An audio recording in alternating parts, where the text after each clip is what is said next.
versículo 17, eu quero ler até o 21. 1 Reis, capítulo 18, versículo 17. Glória a Deus. Vai falar, aleluias. Glória a Deus, aleluias, aleluias. Vai falar sobre Acabe e também sobre Elias. Quem achou, diga amém. 1 Reis, capítulo 18, versículo 17, diz da seguinte forma: E sucedeu que, vendo Acabe a Elias, disse-lhe a Acabe: És tu o perturbador de Israel? Então disse ele: Eu não tenho perturbado a Israel, mas tu e a casa de teu pai, porque deixaste os mandamentos do Senhor e seguistes os Balaíns. E agora, pois, envia, ajunta a mim todo Israel no Monte Carmelo, como também os 450 profetas de Baal e os 400 profetas de Acera, e comem da mesa de Jezabel. Então enviou Acabe os mensageiros a todos os filhos de Israel e ajuntou os profetas no Monte Carmelo.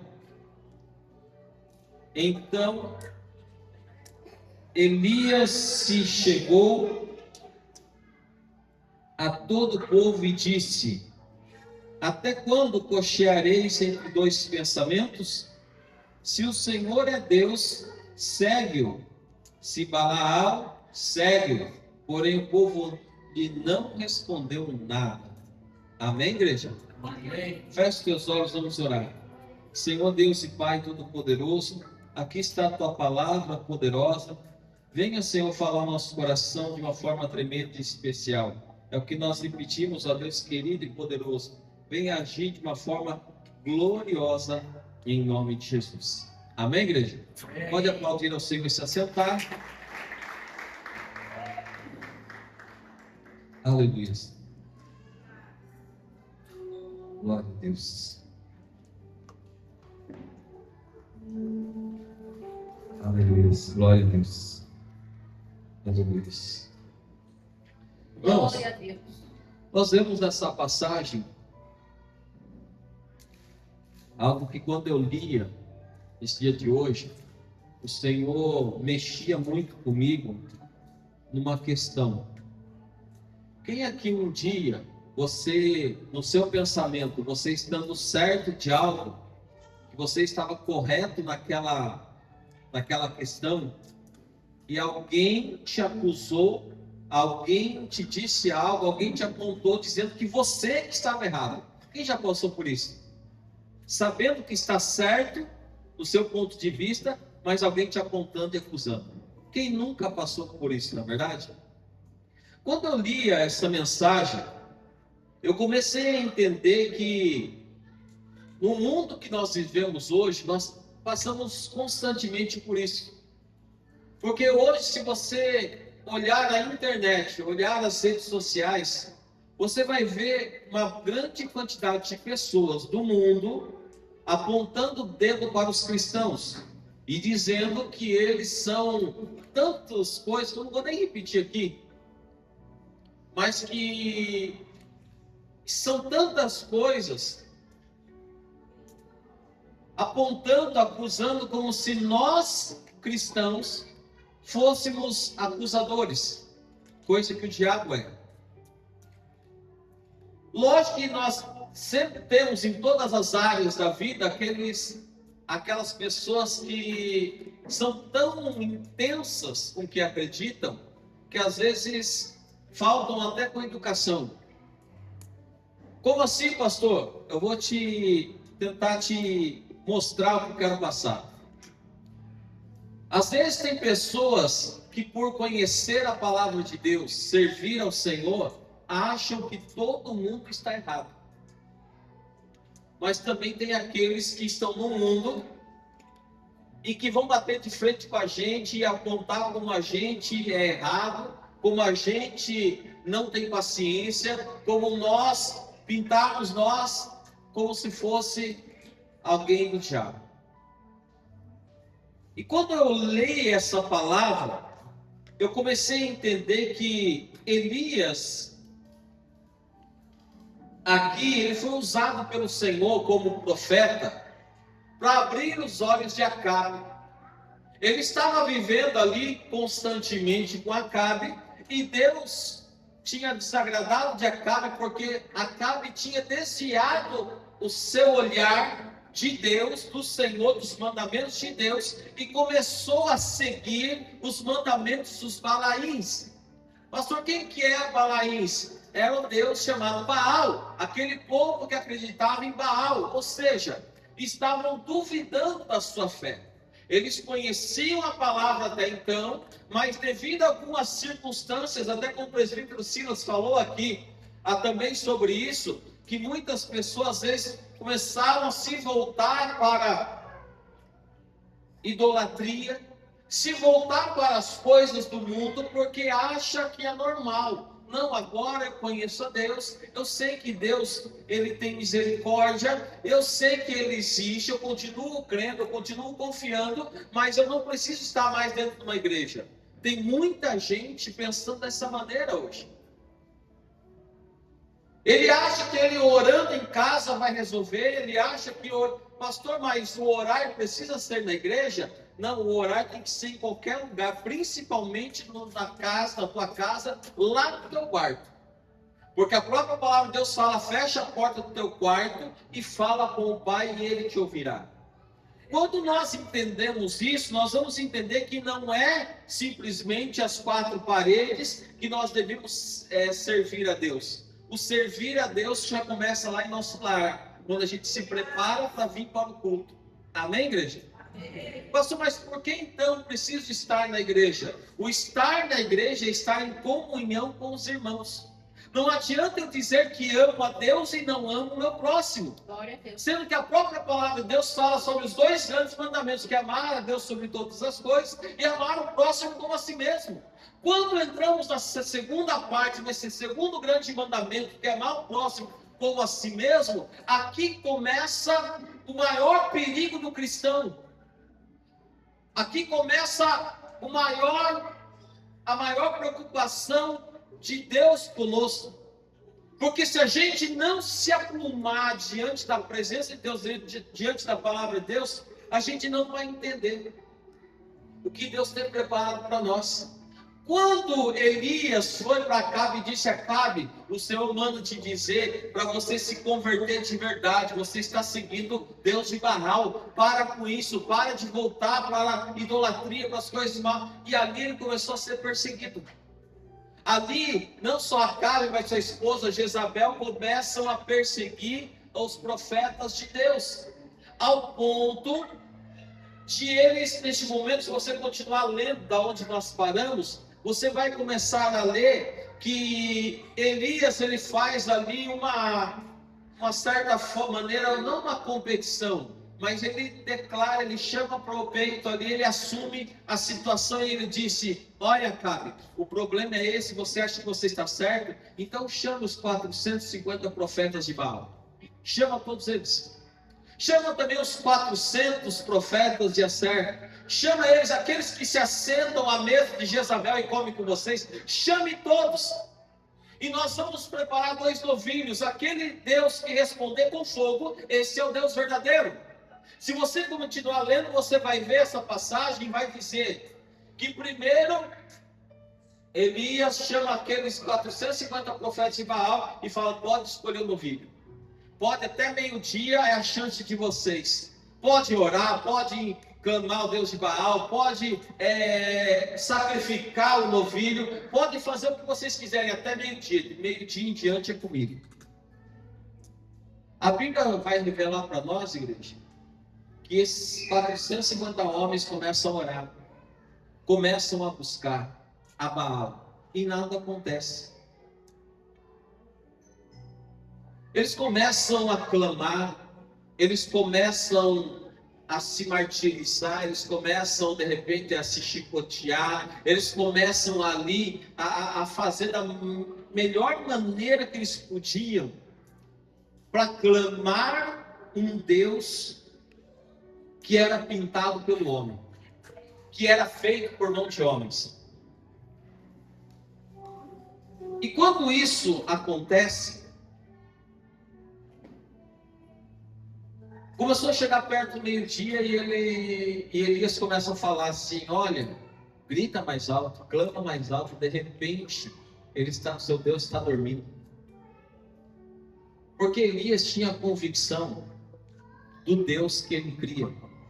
Ele não estava desmerecendo a crença daqueles homens, mas ele estava desafiando, porque aqueles homens estavam prontos e preparados para matar, não só ele, mas todo o povo que se declarasse de Deus. Hoje, dia 3, Dia 3 de maio de 2026, nós estamos no céu e ainda não percebemos, quando se trata de servir a Deus. Porque hoje temos a liberdade de ir e falar do Evangelho, e não falamos. Mas no passado se tratava de vida ou morte. Ou é de Deus e confia em Deus para não ser morto, ou é na morte. E quando Elias assumiu aquela missão para ele estava ali batendo de frente contra um rei, contra alguém perigoso, contra alguém que tinha forças armadas, contra alguém que tinha um exército às suas ordens. E de repente ele chama: não, o Deus que vocês servem, Baal, não é funcional, ele não existe, ele é alguém que foi criado por homens, mas o Deus que eu sirvo é o Deus que nos criou. Você está entendendo a diferença? Muitos têm trazido para a tona um Deus que é criado. Foi criado porque acreditava, por homens. Mas quando se trata do nosso Deus, é o contrário, é Ele que nos criou. E quando entendemos isso, igreja, pode estar doendo, Deus está ouvindo a nossa oração. Pode estar difícil, mas Deus estará te ouvindo. Pode estar sendo complicada a situação que você tem enfrentado, mas Deus estará te ouvindo. Pastor, mas por que Deus não faz nada? Porque Deus, Ele nos testa, Deus, Ele exerce uma função que é dele próprio. Ele quer ver se nós realmente estamos focados em servi-lo e não duvidarmos em nenhum momento sequer dele. Mas quando existe a dúvida em nossa mente, em nosso coração, nós estamos deixando Deus como se fosse um Deus qualquer, como se fosse uma invenção humana. Esses dias atrás eu fiquei triste. Alguém conhecido aqui do bairro, que serviu a Deus numa igreja, em determinado ministério, tocava instrumento, bateria, e ele comentou numa postagem nas redes sociais, falando assim: como que o diabo vai existir se nem o mesmo Deus existe? Ou seja, blasfemando contra a presença de Deus, contra o Espírito Santo. Eu entristeci meu coração porque conheço, tenho carinho por ele. Mas eu entristeci meu coração porque quando nós duvidamos, quando nós cremos que realmente Deus não existe, não tem como Deus fazer mais nada em nossa vida. Mas se nós cremos, se nós confiamos, se estamos aqui, irmãos e irmãs, é para a honra e glória do Senhor. De repente, tudo que você enfrentou, que você tem enfrentado, eu sei que de repente não tem sido fácil. Quantas pessoas que estão aqui hoje, de repente, não passaram maus bocados no decorrer da vida? Às vezes na infância foram abusados. Às vezes na juventude partiram para o mau caminho. De repente, quando se tornou já com uma certa idade, relacionamentos não davam certo. A bebida, a droga, a prostituição começou a fazer parte da vida dessa pessoa. E daí, de repente, Deus nos encontra nos chama para que venha fazer o melhor para a nossa vida. Só que Deus, Ele não nos obriga a nós sermos o que Ele quer. Mas Ele deixa claro para nós quem que Ele quer que nós sejamos. Porque você é alguém muito importante para Deus. Você, irmã, é importante para Deus. Você, irmão, é importante para Deus. Você, de repente, você pode estar espelhando a sua fé em algum homem, alguma mulher, e de repente pode te frustrar. Mas Deus não frustra nenhum de nós. Deus te escolheu para você ser a menina dos olhos dele. Meu irmão, minha irmã, você já tentou entender o que é esse tal de menina dos olhos? Você já tentou um cisquinho de areia no seu olho, como incomoda? É assim ou não é? Deus, Ele não deixa que nada venha te incomodar. Nem um cisquinho. Mas cabe a gente sermos a menina dos olhos dele. Cabe a nós sermos a pessoa amada do Senhor. Pastor, por que amada? Porque Deus amou o mundo de uma tal maneira que entregou seu Filho unigênito por amor a nós. Sim ou não? Só que será que temos crido nisso todos os dias? Ou será que em momentos de luta da nossa vida a gente pensa em desistir? A gente pensa em parar? Meu irmão, minha irmã, você acha que tem sido fácil servir a Deus? Não é fácil. Mas é uma decisão sua que só você pode tomar, só eu posso tomar por mim e só você pode tomar por você. Eu não posso te pegar na mão e te forçar a fazer algo que você não quer. Deus não vai fazer isso com nenhum de nós também. Cabe a nós escolhermos. Eu decido servir a Deus. Eu decido servir a Deus na minha casa, no meu trabalho, na igreja, aonde quer que eu estiver. E quando eu entendo isso, igreja, pode vir ventania, pode vir tempestade, pode vir Acabe, Jezabel, pode vir os profetas, pode vir 450 contra você, mas você estando no Senhor, você não será envergonhado. Aí a palavra de Deus vem e fala para mim e para você nessa noite de hoje, 450 homens orando, até babaram de tanto gritar. Mas o culminado deles era assim: prepara o holocausto, prepara o sacrifício, o novilho, o Deus que responder com fogo, esse será o Deus verdadeiro. Oh, Senhor. Aleluia, Jesus. Glória a Deus. Aleluia. Imagine Acabe, os homens de Acabe, os 450. Imagine uma multidão de gente arrancando um pedaço. Vamos despedaçar aqui o novilho. Arrumaram ali de qualquer maneira, sei lá de que maneira, a Bíblia não relata. E oraram. E oraram. Quando deu meio-dia, nada aconteceu. Agora Elias fala assim: agora chegou a minha vez. Glória a Deus. Ei, vocês aí, presta atenção agora. Vocês aí, 450 profetas de Baal, presta atenção como que é, como que Deus trabalha. O que ele faz? Ele conserta, ele arruma, ele prepara o altar. Ele prepara as pedras. Ele coloca o novilho em cima das pedras. Ele cava um rego em volta daquele altar, daquele lugar do holocausto. Ele derruba a água, ele chama ali, derruba a água em cima da carne, em cima da lenha, em cima da pedra. Tanta água que chegou a fazer uma poça em volta daquele holocausto.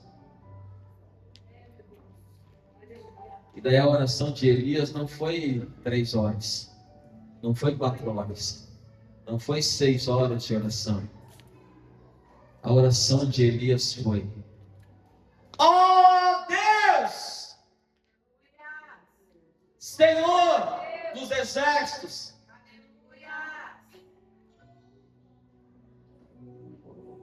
Eles estão enfrentando um Deus que ainda não conhecem.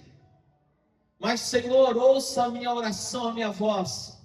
Que fogo dos céus desça e consuma esse novilho, esse sacrifício. A Bíblia fala que o fogo desceu e lambeu a água, lambeu a carne, pegou a carne, consumiu aquela carne. Sabe que Elias estava instruindo não só os profetas, não só Acabe, não só Jezabel. Ele estava instruindo o povo que estava andando com ele. E ele disse: até quando cocheareis entre dois senhores? Até quando vocês terão dúvida entre um e outro? Até quando vocês vão estar na igreja e estar no mundo? Até quando vocês vão louvar aqui e cantar lá fora? Até quando vocês vão cantar glória, glória, aleluia e lá fora requebrar? Glória a Deus. Até quando estaremos vivendo desta maneira? Aí quando nós pedimos para Deus, Deus ouve a minha oração, o Senhor fala: não tem como não, está requebrando lá ainda. Não tem como não, tá? O Zezé de Camargo está mais funcional lá na casa do que o Espírito Santo recebendo louvor. Por quê, pastor? Porque a gente ainda tem duvidado do poder de Deus. Eu tinha uma viagem para fazer na sexta-feira, agora feriado, a serviço, para Ribeirão Preto. Eu fui com a minha esposa, com o meu menino para lá. A gente foi, né? Uma viagem bem cansativa, 5 horas, 4 horas e meia, 5 horas de viagem. Mas a gente saiu daqui quinta-feira, a gente dormiu 2 horinhas e meia só e foi para lá. Andou o dia inteiro lá e voltamos para lá. E a bateria do celular estava acabando, eu coloquei para carregar tirei o lugar do pendrive do carro, que é louvor, que não sai do carro por nada, e coloquei para carregar. Eu falei assim, eu escutava um louvor, mas não achava uma rádio. E daí eu achei uma lá que era mais chiado do que a estação. E minha esposa dizia assim: desliga isso que é melhor do que essa chiadeira. Eu falei: o chiadeiro tem hora que pega o louvor, a gente louva, a hora que não tiver a gente chia junto, e a gente assim vai para a glória de Deus. E a gente veio até que passou algum tempinho daquela brincadeira que eu fiz, a gente conversou sobre isso, e afirmou a rádio, a gente veio escutando louvor de lá aqui. Mas foi assim, mais músicas lá no mundo não tem por que estar tocando no carro. Pastor, mas por que você está falando isso? É tão radical? Não é questão de ser radical. É questão de a gente entender o que nós realmente cremos. Ah, mas não faz mal. Será? Será que a gente não está atraindo para nós uma vida de maus caminhos? Eu não estou aqui para criticar ninguém, para acusar ninguém, para apontar ninguém. E até porque se tiver alguém, como eu já pratiquei isso também, que está ouvindo na igreja louvor, e depois no mundo lá em casa escutar outras coisas do passado, mas eu comecei a entender que não fazia bem para mim. Eu comecei a entender que ao mesmo tempo que eu adorava a Deus na igreja, eu em casa dava lugar para que louvor, a gente não sabe, igreja, mas tem músicas lá no mundo que são feitas, são escritas, compostas, e feito pactos com o diabo para que ela seja famosa. E às vezes a música é até legal, até soa bem, até não tem nenhuma maldade, mas ela foi feito um pacto com o diabo para ela estourar, para ela ser famosa, para o escritor, para o cantor ficar famoso com aquela música. A gente não sabe. A gente vê aí nas redes sociais muitos atores famosos aí que fazem pacto para a fama. E daí quando se trata de a gente servir ao Senhor, porque Deus ele não pede pacto assim, que você se corte, que você mate animal. Isso no passado até era mais comum, mas hoje Deus quer o teu coração. Nada mais além do que isso. Quando a gente entende isso, igreja, a gente vai começar a viver algo sobrenatural. A gente vai começar a viver algo que realmente vai começar a ter importância para nós. Porque é difícil a gente pregar para vocês aqui e ter marcado tudo que eu quero falar com vocês. Eu posso até tá marcado aqui, eu tenho uma agenda aqui que sempre trago junto comigo. Eu marco muitos tópicos para falar e muitas vezes não falo nem metade do que eu marquei. Daí eu tenho entendimento que não é porque não deu tempo, é porque Deus não queria que eu falasse. O que eu anotei ali era coisas minhas, mas o que eu estou entregando aqui é algo de Deus. Então, às vezes, a vontade minha não é a de Deus, e a de Deus não é a minha e nem a sua. Então, quando a gente tem esse entendimento, você vai entender que se furou o pneu do carro, de repente, não era para te fazer mal. Já está tudo difícil para mim, ainda fura o pneu do carro. Não, de repente, era só Deus furando para atrasar o seu percurso, para você não sofrer um acidente lá na frente. É melhor gastar R$20 com o pneu furado do que uma colisão e ficar gravemente estragado o seu carro, sua moto, ou até mesmo risco de vida. Em tudo dai glória, em tudo dai graças. Está difícil, continue orando. Tá complicado, pastor. Eu não sei mais o que fazer, estou tão fraco, tão fraca. E você acha que você parando de servir a Deus vai ficar mais forte para você? Você acha que você diminuindo a sua vinda até a igreja vai ficar mais tranquilo para você? Não, pelo contrário, vai ficar mais difícil. Porque a Bíblia fala que depois que conhecemos a presença, a palavra de Deus, nós não temos mais que voltar atrás. O voltar atrás, depois que conhecemos a palavra de Deus, sabe o que significa, irmãos? Regresso. Regredir, o Senhor não se agrada. Aqui,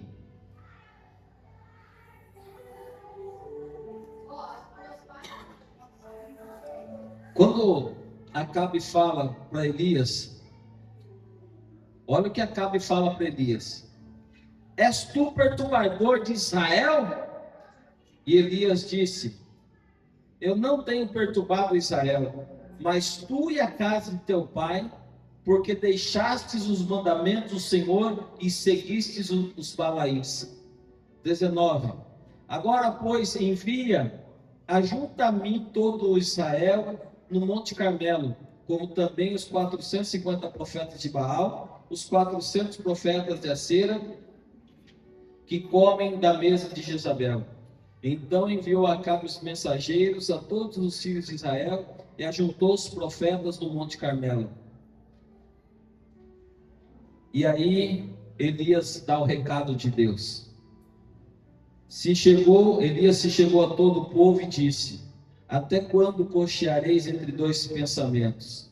Se o Senhor é Deus, segue. Se Baal é o Deus de vocês, segue. Porém, o povo lhe não respondeu nada. Sabe por que o povo não respondeu nada? Porque ainda tinha dúvida. Sabe o que está acontecendo isso hoje nas igrejas? Às vezes muitos estão, não estou falando da igreja em geral, tá? Não estou apontando aqui não. Estou falando do modo geral, as igrejas. Tem muitos servos e servas de Deus para a glória de Deus. Mas ainda tem muitos que precisam conhecer a verdadeira palavra de Deus. Pastor, como assim? Porque com o verdadeiro conhecimento da palavra de Deus, a gente vai entender que quando algum mal vier contra nós, não é porque aquela pessoa não gosta de nós, não é porque algo está ferindo a minha vida, mas é porque a gente precisa se aprimorar, a gente precisa se preparar, a gente precisa ser reconstruído dentro da palavra e da presença de Deus. Pastor, como assim? Você acha que para alcançar os céus, qualquer um vai alcançar? Sendo que a própria palavra de Deus fala que o céu é tomado à força. A gente precisa se preparar como crente, como cristão que somos. de não desistir de andar com Deus por nada neste mundo. Aleluia. Eu não sei o que o mundo tem oferecido a você. Eu não sei o que são os manjares que o diabo tem colocado em suas mãos. Glória a Deus. Porque se a gente olhar para o cansaço, a gente não sai nem de casa. Ontem foi sábado, a correria que foi sexta-feira, eu dormi de quinta para sexta, dormi só 2 horas e pouco, peguei estrada, eu andei das 8 e pouco da manhã de a pé, até 3 e pouco da tarde, num sol escaldante lá em Ribeirão Preto. Depois 3 horas da tarde pegamos o carro, viemos embora, chegamos aqui 8 horas da noite, 8 e pouquinho da noite, e daí dormi de sexta para sábado. Daí ontem eu tinha tantos planos para fazer, mas o cansaço era tanto que eu quase que não saio de casa. O dia inteiro, eu fui sair de casa 8 horas da noite. Porque o dia inteiro, aquela preguiça, aquela dificuldade de sair da cama e ir para o sofá, do sofá voltava para a cama, estava desse jeito ontem, por causa do cansaço. Pastor, por que o senhor está falando isso? Porque o cansaço quer nos prender numa cama, num sofá, nos dias de culto. Pastor, mas canseira é grande, mas ontem eu não tinha compromisso. Quando eu estivesse, eu estaria lá. Ontem estava um dia mais tranquilo, então eu pude descansar. Por que eu estou falando isso? Porque a Bíblia fala que Acabe começou a jogar nas costas de Elias: você está errado. Você está adorando errado. Ele disse: eu não. Eu continuo ligado nos mandamentos do Senhor. Quem está errado é você. É você que saiu dos mandamentos. Igreja, sempre que você tiver alguma dúvida, leia os mandamentos. Glória a Deus. Vê se aquilo que você está pensando está enquadrado nos dois. Não precisa nem ir lá no Velho Testamento, vai no Novo Testamento. Amai a Deus sobre todas as coisas. Bom, o que eu estou querendo fazer vai trazer o amor de Deus, não vai entristecer a Deus, então beleza. Amar o próximo como assim mesmo. Será que vai entristecer meu próximo? Aí, acho que vai. Então não faça. Tenha esse cuidado. Porque lá no Antigo Testamento vai falar: não matarás, não roubarás e muitas outras coisas. Mas quando a gente tem um amor ao próximo, a gente não vai roubar nada de ninguém, porque a gente tem um amor pelo próximo. A gente não vai matar porque a gente tem amor por ele. Ainda que às vezes dá vontade de esganar, mas a gente não pode. A gente precisa ter amor, compaixão. Às vezes a gente se pega assim: se eu pegar eu mato, não é? O Marcos até pensa, né? Se eu pegar eu mato. E não é dessa maneira, igreja. Eu sei que às vezes é da boca para fora. Eu sei que não vai matar mesmo. Mas a gente precisa ter cuidado. E esse cuidado é o que vai exceder todo entendimento da palavra de Deus. O cuidado de servir a Deus, o cuidado de estar na presença de Deus. Porque quando nós temos esse entendimento, a sabedoria, o conhecimento, a palavra vai fazer parte da nossa vida. A gente vai começar a tomar decisões maravilhosas no nosso dia a dia. Porque aqui dentro, eu quero que a igreja entenda isso. Aqui dentro é a escola, mas a prática é lá fora. Aqui dentro você aprende, mas a prática vai lá fora. Então estar aqui na igreja, simplesmente na quinta e no domingo, não quer dizer que você está salvo. O que quer dizer que você está salvo é a sua prática lá fora. É a prova que você vai fazer lá fora, exercitar lá fora a sua fé. E quando você colocar em prática, às vezes, por ser uma prova, Deus vai estar no silêncio. Não é assim na escola? No dia de aula, o professor ensina, professor, tira a dúvida, a professora vai lá, tira a dúvida, mas no dia de prova você fala assim: professora, me tira a dúvida. Eu falo assim: hoje não. Hoje é prova. Então a dúvida eu vou sanar no dia da aula normal. É assim ou não é? De repente estamos no dia de prova. E o dia de prova, às vezes Deus está em silêncio. Mas não é para te provocar, não é para te tirar da presença dele. Não, é simplesmente para você saber e entender que se você está sendo provado, é sinal que ele quer te passar de ano. Ele quer passar você de fase. Ele quer fazer com que você alcance algo maior para a tua vida. Nós temos que entender, igreja, que estamos aqui, não precisamos ser apegados em nada de bens materiais. Mas você concorda comigo, se você tiver uma casa boa para morar, um carro bom para andar, isso é bom? É bom ou é ruim? É bom. Quem gosta de coisa boa, diga amém. Amém. Diga assim, eu. Aí senti firmeza, hein? Nós gostamos, e não é pecado viver o extraordinário de Deus. Não, a gente não precisa fazer um voto de pobreza para poder dizer, não, eu sou de Deus, eu sou de oração. Não, as bênçãos que Deus te enviar, toma posse. Toma posse com amor, com carinho, com gratidão e continue honrando ao Senhor, porque quem é fiel no pouco será abençoado, vai ser colocado no muito. Agora, se nós não conseguimos ser fiel no pouco, como a gente vai viver o extraordinário? E eu não estou nem falando aqui de oferta, de dízimo. Eu posso falar isso em qualquer outra função que você, se você for fiel no pouco que você tem para servir a Deus, não estou aqui com compromisso, eu não quero perder nenhum dia de culto, porque meu compromisso é servir a Deus, estou aqui para a honra e glória do Senhor, quero aqui para me alimentar minha alma e sair daqui cheio, glorificado. Então Deus vai te colocar, te honrando, te colocar em lugares mais altos. Mas se a gente não consegue ser fiel no pouco, não, Deus, eu só de estar aqui tá bom, não quero me envolver com nada na igreja, no ministério, eu não tenho dom para nada. Quem disse que você não tem dom para nada? Sabe quem está falando com vocês agora? Era um jovem muito tímido, que tinha vergonha até de dar risada. Os colegas que contavam piada na escola, eu sorria com a mão na boca, assim, de vergonha. Eu não conversava, eu só ouvia. Eu aprendi com isso, que ouvir é melhor do que falar. Mas eu aprendi que a vergonha fazia parte da minha vida. E hoje, com a graça de Deus, ainda tenho certo receio com algumas coisas. Mas quando se trata de falar do tamanho do amor de Deus por mim e por vocês, eu não me preocupo em falar nada. Porque Deus é quem cuida de nós. Amém? Se coloca de pé. Aleluia.